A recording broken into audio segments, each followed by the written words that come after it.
Dari sepak bola, timnas Indonesia ditahan oleh Vietnam di leg pertama semifinal Piala AFF 2022. Di laga yang berjalan keras, skuad Garuda bermain lebih mengancam ketimbang The Golden Star. Meski imbang, Marcelino dan kawan-kawan memiliki modal baik karena menahan Vietnam tanpa gol, sehingga diuntungkan dengan aturan gol tandang yang kembali berlaku. Timnas Indonesia atau skuad Garuda ditahan oleh The Golden Star atau Vietnam di Stadion Utama Gelora Bung Karno. Skor 0-0 untuk Indonesia dan Vietnam. Indonesia dan Vietnam sesuai dengan prediksi sejak awal pertandingannya akan berjalan begitu sengit dan keras. Tidak hanya perseteruan antara kedua pelatih Korea Selatan Shin Tae-yong dan Park Hang-seo yang begitu keras, namun juga pertandingan di lapangan sejak menit awal berlangsung keras, di mana menit keempat saja pemain Vietnam sudah diganjar kartu kuning oleh wasit asal Oman. Penguasaan bola antara Indonesia dan Vietnam begitu berimbang, tidak ada tim yang mendominasi laga semifinal leg pertama ini. Ball possession atau penguasaan bola antara Indonesia dan Vietnam hampir berimbang, dan Indonesia bahkan dengan skema 5-4-1 yang memang seakan bertahan, namun nyatanya Indonesia justru jauh lebih mengancam gawang Vietnam. Di babak pertama, Indonesia menciptakan begitu banyak ancaman di depan gawang The Golden Star. Bahkan catatan menunjukkan Indonesia berhasil mengancam gawang Vietnam sebanyak 7 kali, di mana 2 diantaranya on target. Sementara Vietnam nyaris tidak melakukan atau menciptakan peluang berbahaya. Dari 2 tendangan ke arah gawang, tidak ada satupun yang on target. Peluang Indonesia di babak pertama salah satunya adalah diciptakan oleh Yaakob Sayuri.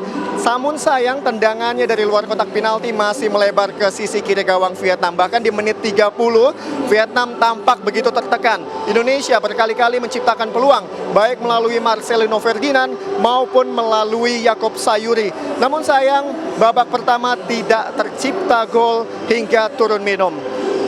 Di hadapan 50.000 penonton yang memadati Stadion Utama Gelora Bung Karno, di babak kedua anak asuh Shin Tae-yong lebih menginstruksikan para pemainnya bermain lebih berani menyerang. Bahkan terbukti penguasaan bola Indonesia sempat lebih mendominan. Indonesia tampak lebih berani keluar dari garis pertahanan, sehingga Indonesia pun berhasil menekan Vietnam di babak kedua. Namun memang pertandingan berjalan begitu keras, berkali-kali baik itu Shin Tae-yong marah di sisi lapangan, Park Hang-seo pun begitu. Kedua pelatih begitu mencoba untuk menahan emosinya dengan keputusan-keputusan wasit karena memang pertandingan begitu keras. Indonesia di babak kedua juga berhasil menciptakan sejumlah peluang, bahkan Vietnam yang tertekan terpaksa harus melakukan pergantian pemain untuk mencoba mengatur ritme permainan mereka. Sementara Indonesia tetap bertahan dengan 11 pemain pertama, dan terbukti Indonesia terus mengancam gawang Vietnam hingga detik-detik akhir babak kedua. Namun hingga peluit panjang berbunyi, tidak ada satu gol pun yang tercipta oleh skuad Garuda. Meskipun ditahan imbang 0-0, namun Indonesia mempunyai modal yang cukup baik dari leg pertama ini.